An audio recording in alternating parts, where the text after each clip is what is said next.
So my favorite band in the world is a 70s progressive rock band named Kansas. You might know them from their song Dust in the Wind, the smash hit that's playing in the background right now, or from their other huge hit, Carry On Wayward Son. When I was 10 or 11, my best friend's dad gave me a CD of Kansas's greatest hits, and it blew my little mind. See, Kansas is not afraid to color outside the lines. They were known, like a lot of progressive rock bands, for these like 10-minute musical odysseys. I wanted to write songs like that, just masterful musical journeys that could speak to the masses and revolutionize music. Like any 10-year-old, I was completely idealistic and a little delusional. However, as much as I loved Kansas and still love them, I would still consider them my favorite band. It pains me to say this, but they did not revolutionize music. They were never able to register any major hits other than Dust in the Wind and Carry On Wayward Son. Why? The average music fan wants songs that are digestible with a predictable musical structure so that they can understand, digest, and internalize the song without having to do too much work. Over decades and centuries, the result of this natural inclination is what has now become one of the #1 tickets to songwriting success. Let's talk about it.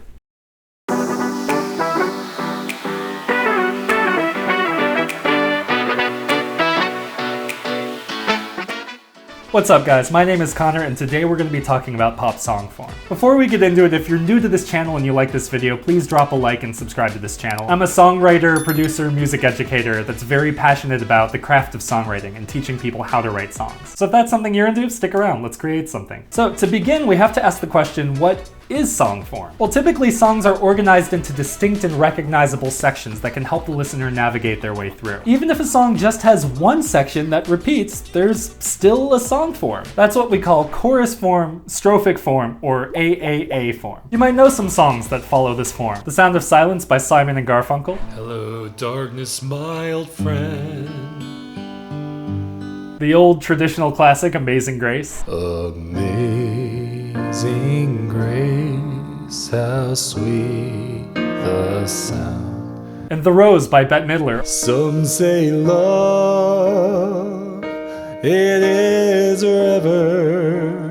But most songs are more complex than just the same section repeating over and over again. So to understand song form in a modern context, we have to understand what different sections of a song typically look like. Now we're gonna focus primarily on contemporary Western music here. So stuff you'd hear on like American radio, for example. Pop, rock, country, folk. Those are kind of the lanes we're gonna be exploring here. So let's talk about some basic song sections. First, we'll talk about the intro. As you can probably guess from the name, the intro is your introduction to the song. This is typically going to be instrumental, although it's not that uncommon to have a vocalist debut during the intro. But usually this is the listener's first introduction to exactly what to expect. I'd say the vast majority of the time it includes an idea or motif that you'll hear woven in throughout the song. The next section we'll talk about is the verse. Now I like to think about the verse as kind of setting the scene. This is where you really tell the meat of the story. You iron out the details of the experience, the emotion, the narrative arc that you're trying to express. The verse is usually more chill, laid back, less intense than the chorus, but not always. Because the verse is typically the core part of our narrative structure, the lyrics tend to change with every new verse. Now the next section we'll talk about is the pre-chorus. Once again, this section is aptly named. The pre-chorus is pre the chorus, comes before the chorus. It's basically a bridge from the verse to the chorus, although it's different from the bridge, which is a section of the song we'll talk about later. So maybe that's not the best metaphor. Now the pre-chorus, you can kind of do whatever you want. Sometimes people will have a pre-chorus before the first chorus,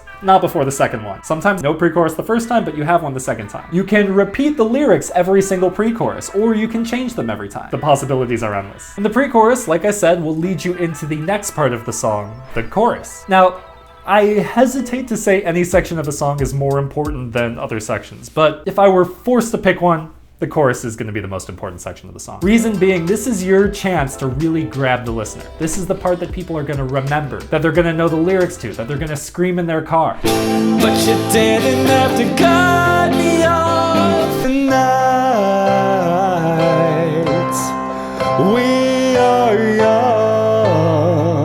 In the chorus, the lyrics are usually the exact same, or at least very similar from chorus to chorus. And it often includes the tagline of the song, often the title or a word or phrase that encapsulates the message of the song. This is what keeps people coming back to their favorite songs. Some of the most listened to songs of all time have the catchiest choruses. I'm gonna take my horse to the old town road. I'm gonna ride till I can't no more. The next section is the post-chorus. Now this is a very optional section, and we'll get to how often these sections appear in the appropriate order later on. But the post-chorus basically is a section that expands the chorus idea. Great examples of songs that include a post-chorus are Smells Like Teen Spirit by Nirvana, Hey, Shape of You by Ed Sheeran, hey, hey, hey, hey, I'm in love with the shape of you. and Chandelier by Sia. But I'm holding on for tonight. Won't look down, won't open my eyes. Alright, the next section to talk about is the interlude, or the turnaround. This is very straightforward, very simple. It's a transitional section, typically instrumental, that the primary purpose is to transition you from the chorus into the next verse. Two more sections to talk about. The next one is the bridge. So the way I think about the bridge is it usually happens late in the song, roughly 2/3 of the way through, and it's your last chance in conventional pop song form to really showcase a new idea. Now, like the pre-chorus, the bridge can be very open to interpretation. You can really do anything. Sometimes it's just a little 2-measure turnaround with an additional tagline that takes you right back into a chorus. Sometimes it's a big, expansive section that completely uproots the old ideas and gives you something completely different than anything you've heard so far. It's all about what best serves the song. And then the last section to talk about is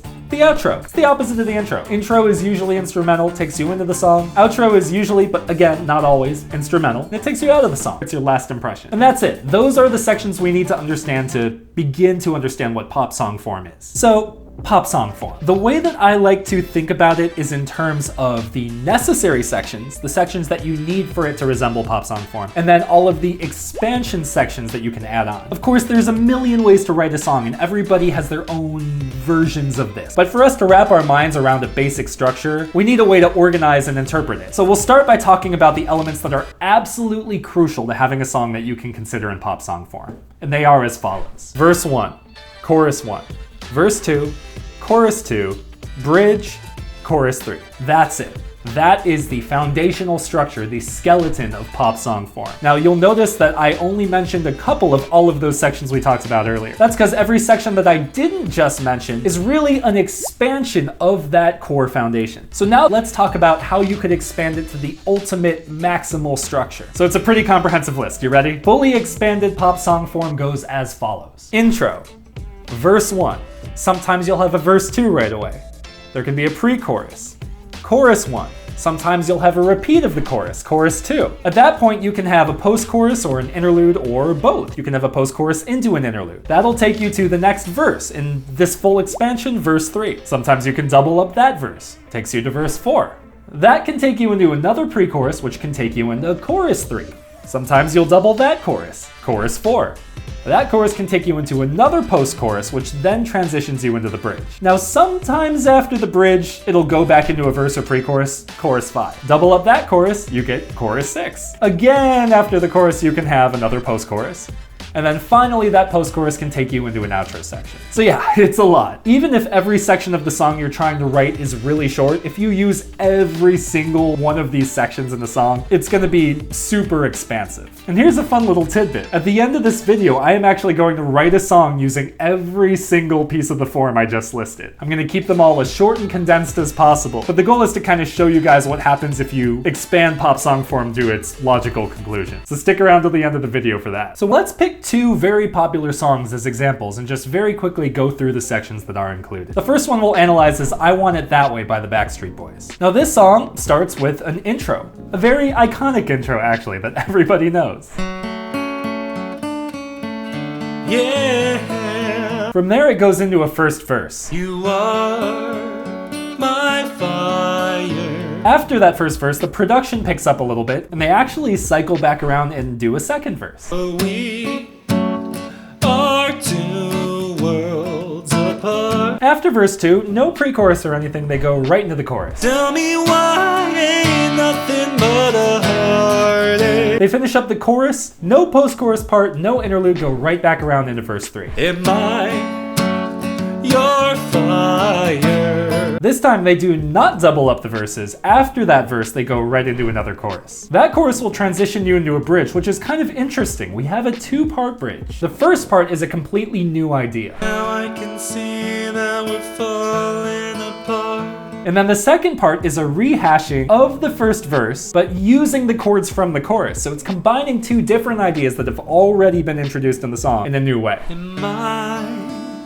your fire? Now what they do here to transition into the last chorus is kind of interesting. They use that second bridge section to pivot and change the key of the song. The key change takes you into the last chorus. Tell me why ain't nothing but a heartache. Which then, this time, extends out into a post-chorus section where it kind of repeats that chorus idea, but with a little more openness and some vocal ad-libbing. And finally, at the end of that post-chorus section, it settles down into an outro that does have vocals. It just repeats the tagline of the song. 'Cause I want it that way. Now the next song we'll break down really quick is Wrecking Ball by Miley Cyrus. This one holds a special place in my heart. I actually performed this song at my college's Spring Fling Festival. I'm not even gonna tell you how many years ago, but here's a little clip of that. Came in like a wrecking ball. I never hit so hard in love. So Wrecking Ball also starts with an intro. It's just some synth keys holding down the chord progression.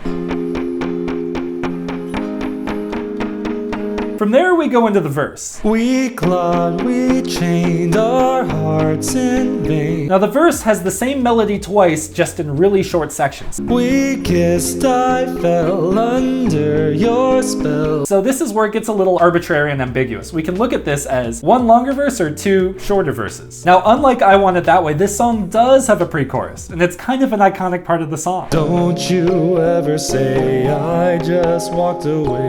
I will always want you. Just like the verse, it's the same melody idea two times, but it's very short, so we're just gonna lump that all together and call it one pre-chorus. Then, pre-chorus gives way to the chorus, and you wanna talk about huge, catchy, and memorable. I came in like a wrecking ball. That's how you write a chorus. Now this song technically does feature a post-chorus. It's just those last three words repeated again. Yeah, you wrecked me. This is short enough and attached enough to the chorus that if we wanted to, we could just think about this as being an extended part of the chorus. It really doesn't matter. Then we go to verse 2. Same deal as verse 1 with different lyrics. Then we go to pre-chorus 2. Same deal as pre-chorus 1 with the same lyrics. Then we go to chorus 2. This time, the chorus is doubled up. It happens once, it happens again, and then that little post-chorus tagline is affixed at the very end. We then get to a bridge, which is a very different vibe than all of the other sections we've had so far. I never meant to start a war.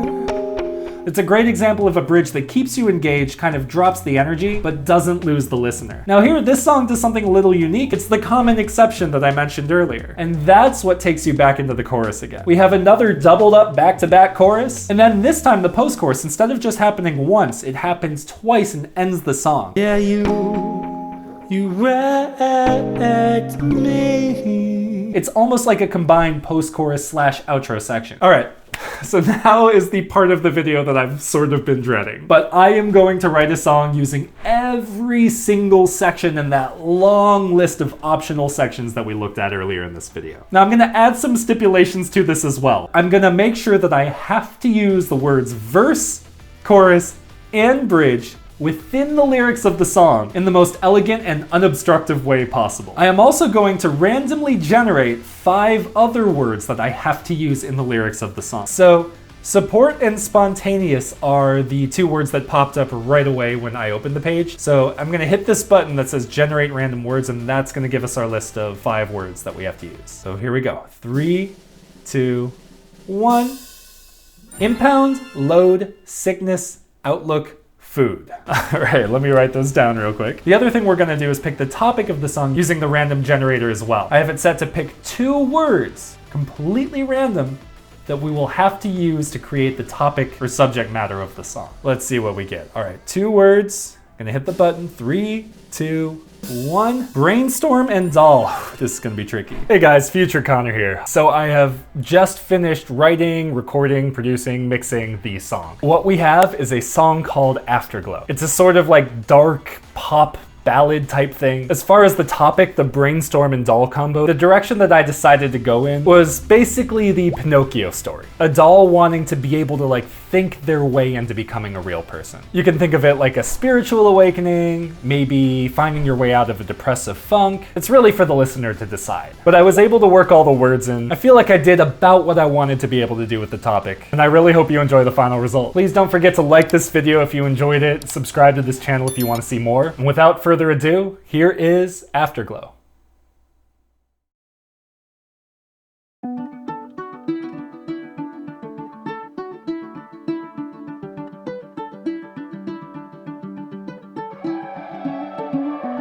I'm never loud, always hidden in a cloud, always drowning. I'm impounded in a faceless crowd, a broken doll. I never even think at all. My only wish is to get rid of this oblivion I call home. I pick up the phone and get a dial tone and click. So here I go, alone into the great unknown. I know life is heavy and tired of being empty. I can bear the load. I'll find a way, build a bridge out to a better day. Don't wanna be a puppet, I wanna know what love is. I want the afterglow. It's all I've known, this frozen home. Don't wanna be a puppet, I wanna know what love is. I want the afterglow.